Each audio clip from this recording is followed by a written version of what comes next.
Kung bago ka lang sa channel na ito, huwag kalimutang mag-like, share, comment, and subscribe. At huwag kalimutang pindutin ang notification bell icon para maging updated ka sa bawat upload nating video. Catriona Gray at Samuel B. Matagal na di umanong hiwalay. True kaya? Kung totoo ang latest cheka ng talent manager at vlogger na si Ogie Diaz na hiwalay na di umano ang couple na sina Catriona Gray at Samuel B. Sa YouTube vlog na Showbiz na una, inilarawan ni Ogie na tila parang sina Jericho Rosales at Kim Jones ang pig ngayon ng engaged couple. May nagsabi raw sa kanya na kahit break na sina Catriona at Sam ay mananatili silang magkaibigan di umano. Ayon sa vlogger, hindi siya naniniwala sa nasagap niyang balita, pero nais niya mismong marinig sa couple kung ano ang estado ng kanilang relasyon ngayon. Say pa ni Ogie, may nagchika lang sa akin, pero itatanong na rin natin sa kanila. Ano ba talaga ang real score? Samuel B at Catriona Gray. May nagsabi sa akin na, uy wala na daw di umano kayo pag bumunyag daw sa kanya ng nakausap. Sagot naman niya sa chika, hain ng isang araw lang magkasama sila. Magkaibigan naman sila tugon na sagot naman ng kanyang source.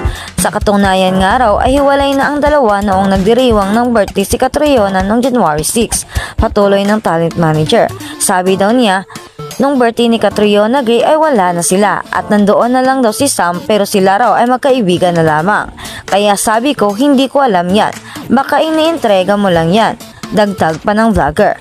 Tsaka lang ako maniniwala pag sila mismo dalawa ang nag-announce na wala na sila at hindi natuloy ang kanilang kasal.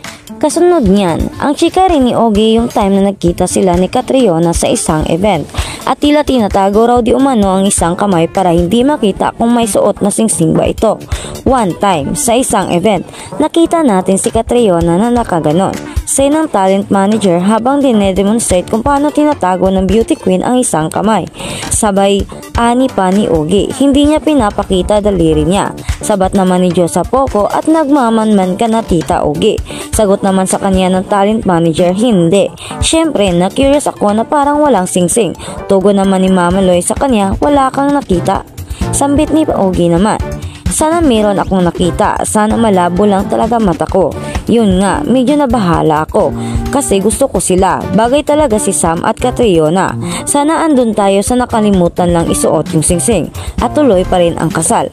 Ano raw ba rason, sabi ng source mo? Tanong sa kanan ni Mama Loy.